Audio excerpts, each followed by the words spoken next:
You're listening to BioTalk with Rich Bendis, the only podcast focused on the BioHealth Capital Region. Each episode, we'll talk to leaders in the industry to break down the biggest topics happening today in biohealth. Hi, this is Rich Bendis, your host for BioTalk. And today we have a guest that is a first-timer for the Biotech podcast, but she is not new to the BioHealth Capital Region. Dr. Judy Staveley has been around for a few years here and actually has interacted in many different events and many different circles within the biohealth industry. But we're going to focus on one of her primary areas of interest today, which really relates to STEM activities, STEM education, and getting people interested in the sciences. So this is the role she has as the Director of American Junior Academy of Sciences. So, Judy, welcome to BioTalk. Well, thank you for having me, Richard. I'm very excited to be here today and very excited to talk on behalf of the National Association of Academies of Science and the American Junior Academy of Sciences. Great. And I think this is the first time we've ever had this topic on BioTalk over the last 7 years. So our listeners are going to learn something new, even though they've heard about the National Academy of Sciences. You're going to explain a little bit more about what their primary missions are. But before we do that, our listeners always like to know the backgrounds of the people that are being interviewed. So, Judy, if you don't mind, why don't you give us a little background on yourself, you know, and your experience in industry, education, and any experiences that you've been involved with young scientists and STEM education, even though we're going to delve very deeply into those topics later. I'm currently a contractor and I'm a biotechnologist. And currently my volunteer work extends across several science academies. And today's focus is on the National Association of Academies of Sciences and the American Junior Academy of Sciences, which is umbrellaed under NAAS. I also sit on the board for the Washington Academy of Sciences, which is one of the states or delegates that sits under the national academies. I'm former president from the Washington Academy of Sciences. I was a professor for 15 years. So I also was the director of a biotechnology program.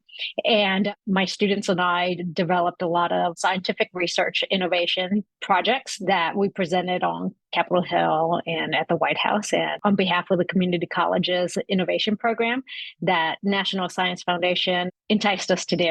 So that was very exciting. I also have been a mentor for over 20 years in science academics in all areas of science. And my education background is molecular biology. My undergrad was focused on cancer research and did some research area looking at CYP140 for the nerds out there that want to know more specific research areas that I did. And then after I graduated from the University of Alaska Anchorage, I was accepted as one of the 12 students at the University of Florida School of Pharmacy in the area of medical forensics, DNA, and serology. And then further on, I went on for a master's degree in science and molecular biology that focused more on infectious diseases and public health and kind of fell in love with that. And I have an extensive education background, so please be patient. And then further on, went to a PhD program to study neuropsychology with an emphasis of biological neurobehavior, and then at Johns Hopkins for my residency. And then further on, during my years of teaching, I fell in love with STEM innovation after we won with our innovation project with NSF and learned that the importance of innovation for our country and how to mentor and entice and keep students in STEM education to provide opportunities and workforce development contributions for our state and, of course, now globally and more specifically for our nation. So, I love enhancing STEM education. I love all areas of science. And my accomplishment today is, being part of the American Junior Academy's board of directors and also NAAS part of their board. And having to do this fundraiser on behalf of, the nation and trying to develop STEM education programs to help support innovation in all areas of STEM is a big focus of today's podcast. Great. Thank you, Judy. And you mentioned mentor and your interest in STEM education, but who was a mentor or influencer early in your life that got you interested in science? In all honesty, I really didn't have any mentors. I was, guided through clubs. And I think what kept me motivated for the most part through my undergraduate studies was partaking as a student in science clubs. I was part of the chemistry club. I was part of Sigma Xi, the academic honor society. I was part of the biology club. And then Tri Beta was one of the biggest ones. I was president for pretty much my entire academic career for Tri Beta Honor Society. And just being part of all the clubs and being social and learning everything that I possibly could through academic science clubs. And those have evolved over the years. I've seen more and more clubs come in flourishing through community colleges. So when I was a professor, I had a biotechnology club that, would keep my students interested, which that club built that project that we ended up going to present on the Hill and at the White House.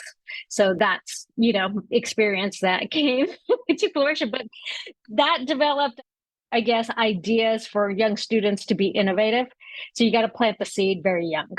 Great. Well, thank you for that background. And what I guess the lesson from that would be to have young people join a lot of these different clubs or societies so that they can learn more from experienced people, whether they become mentors or not. It just gives them a diversified experience and a background so they can explore to see if this is a field they'd like to go into. So, and apparently you've been a great mentor to other people now on the other side. But let's talk about the primary entities or organizations where this STEM focus of yours lies right now. And that's National Association of the Academies of Science and the American Junior Academy of Science. So could you give us a little background on both of the organizations?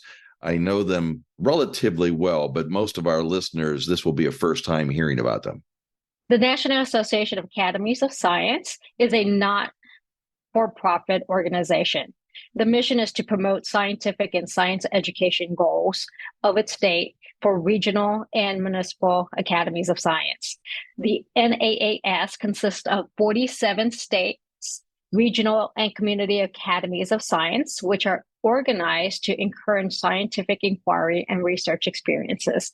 One of the most important functions of the National Association of Academies of Science is sponsorship of the American Junior Academy of Sciences, which I am the director of.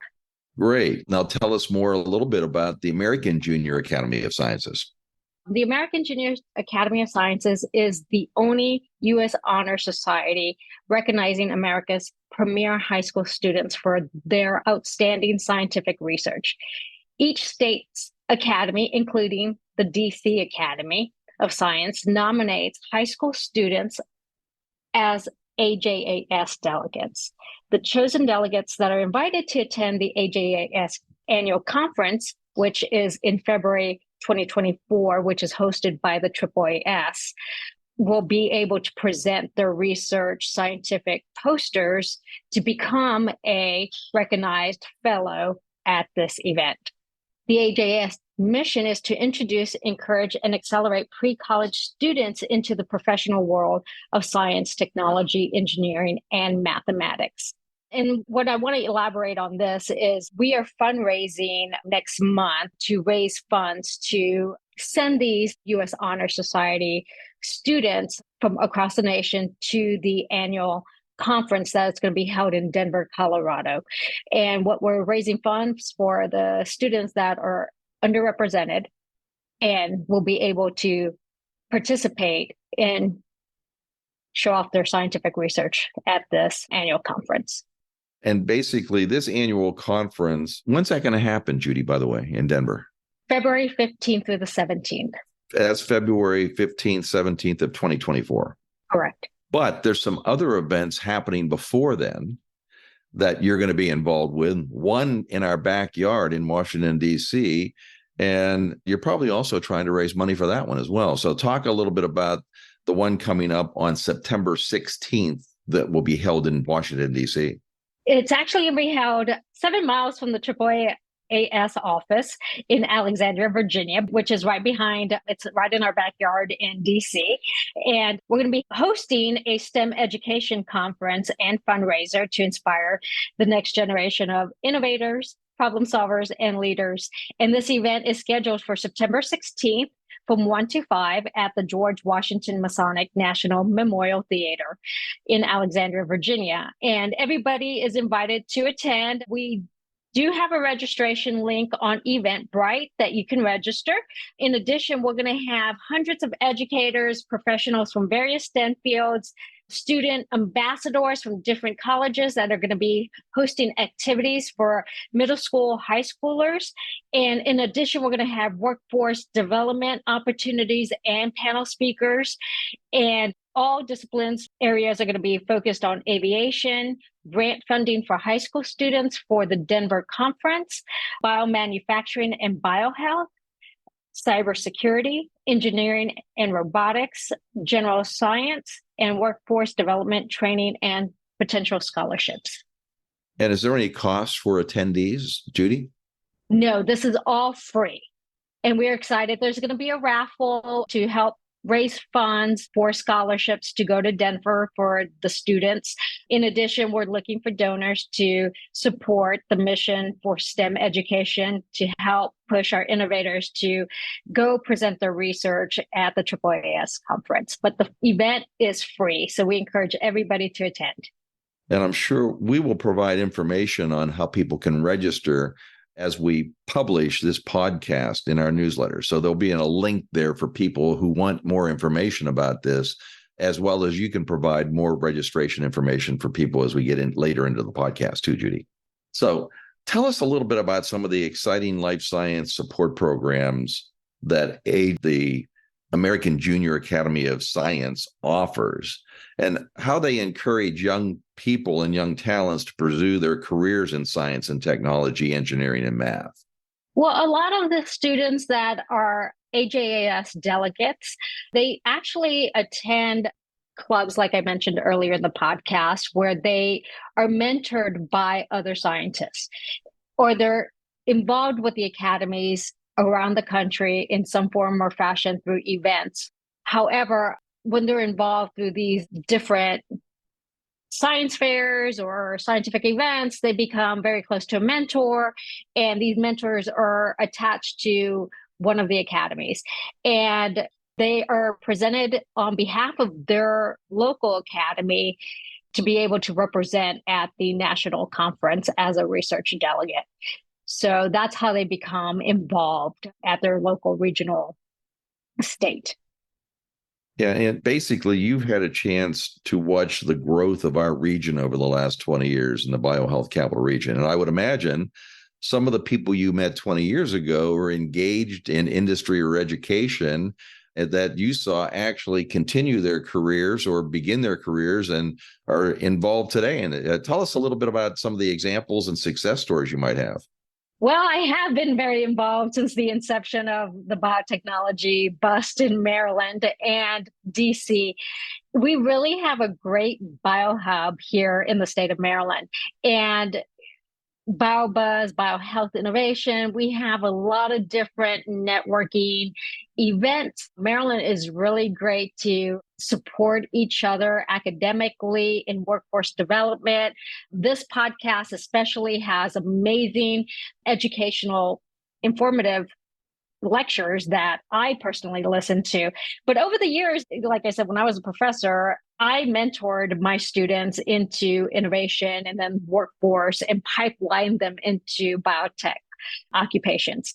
So to see over the years, have them graduate at the graduate level and to become supervisors in their field and still mentor them. They still come to me as of today to guide them through, any other possibilities or collaborations or support in these type of events. And it's very exciting. It's an exciting time to be in the science field, especially like coming out of the pandemic and seeing how things became innovative, such as the vaccines and medical diagnostics, and how things evolved scientifically to, implement for our nation, for cures and stuff to get over this pandemic.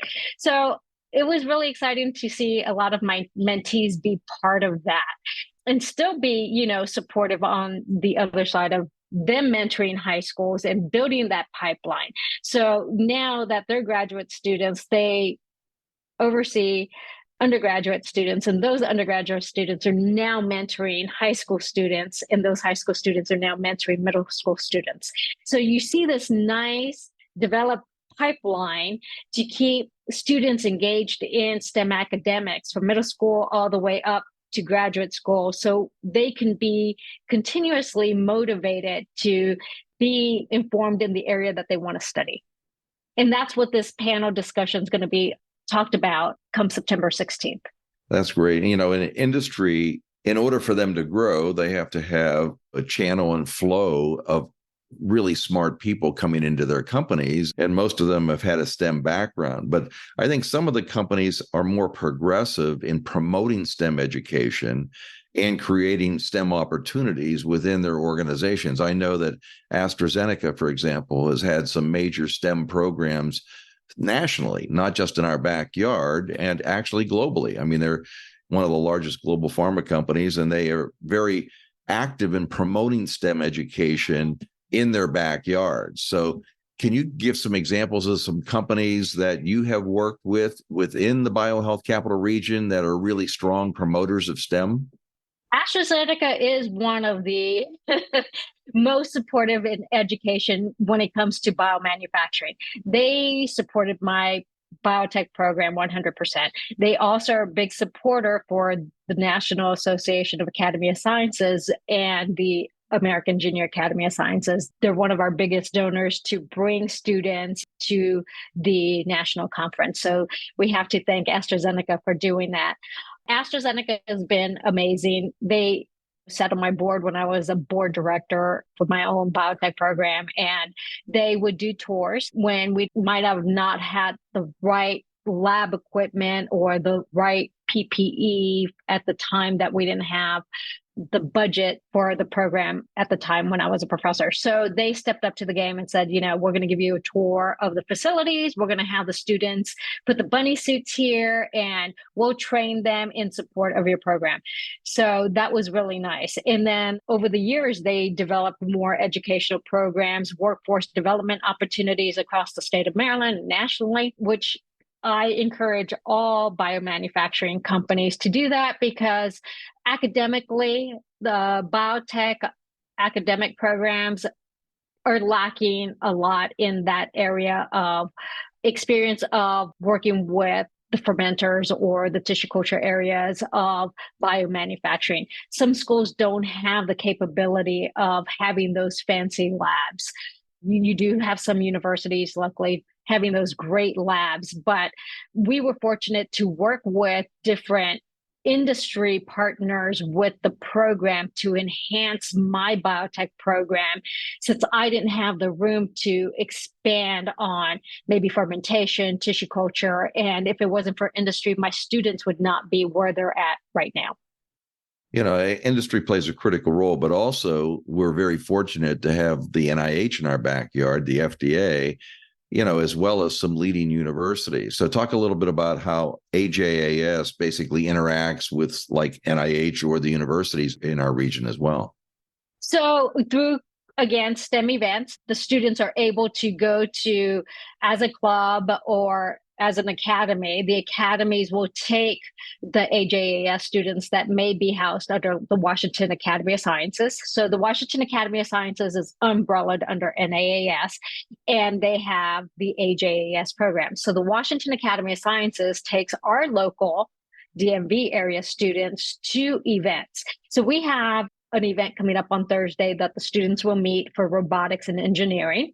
We take them to events that maybe the BioHealth innovation community will offer. We also take them to the BioBuzz events for workforce development opportunities. So all the events, we try to collaborate, and we have to remember that collaboration is very important for success. And that's how we manage to, take these students and to find mentors. So these events not only present them with workforce opportunities, internships, academic opportunities such as scholarships, but they also are able to find a possible match for a mentor or a role model that they can say, hey, I want to be like that person. They did it. They can guide me in the area of research study that I might be passionate about and do a match. I have a lot of mentees that I met over these events that might not have been part of the Washington Academy of Sciences, but they were other students that said, hey, Dr. Staveley, you're just like me. I want you as my role model. Will you take me under your wing? And I sit there and I ask them, well, what's your field of study? What are you passionate about? And then we kind of start, collaborating, and then I'll take them under my wing and manage to guide them in their research. Well, how big are your wings and how many people can you take underneath them, Judy? They rotate. So I do have a lot. I have a lot of mentees, and I have mentees from doctoral studies all the way to middle school right now. My youngest one is a 5th grader. Wow, that's fantastic. So based on you're focused on the STEM area for over 20 years now, what are the things you see that we still need to improve upon, and where are the gaps for America and our region to actually be a leader and things that we need to be doing that we might not be doing today? Well, we're still working on the gaps of attrition rates. So I recently published a couple of articles in the Washington Academy of Science Journal about attrition rates. So right now, we're still struggling to fill the gap of students staying motivated in STEM education.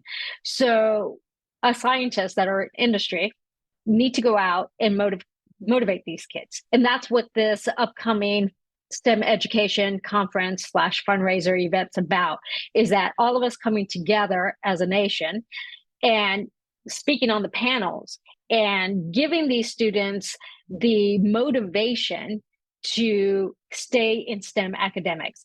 We lose them somewhere along undergrad studies. Either algebra is too hard, or they just had a really bad professor, and they get discouraged and say, you know what, I don't want to do this area of study. But then they'll come back later and say, you know what, I want to give it another chance, but maybe I'll look at this area. So that's the gap, is keeping them motivated in the area of STEM education. We also have a bigger gap in biotech, and especially with females. And when I did the statistics, females in the biotech area of study are really low. But we really want to encourage, the areas of biomanufacturing.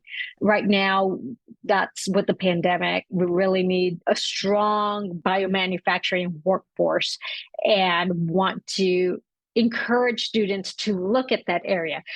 When I was a professor trying to recruit for biotechnology or for biomanufacturing, at the time, my program was called bioprocessing. So every time I went to high schools to recruit, it was one of these things that my high school students would come up to me and ask me, what is bioprocessing? And so I had to go through all the education to kind of entice them and tell them, this is an area of biotech that you might be interested in, maybe pharmaceuticals, maybe innovation. There's all areas to downstream, upstream. So it took me a long time just to explain what bioprocessing was. Eventually, we got the name changed to biotech just for marketing purposes. And students be like, oh yeah, I know what biotech is. And so once I had them in my program, then I could kind of engage them in biomanufacturing, do field trips to AstraZeneca or brewing companies for fermentation, and then kind of go into genetic engineering type of stuff that they could, be enticed into, used for, R&D or upstream, downstream type projects. So it was kind of difficult to keep the biotech program at 100% of students in the program.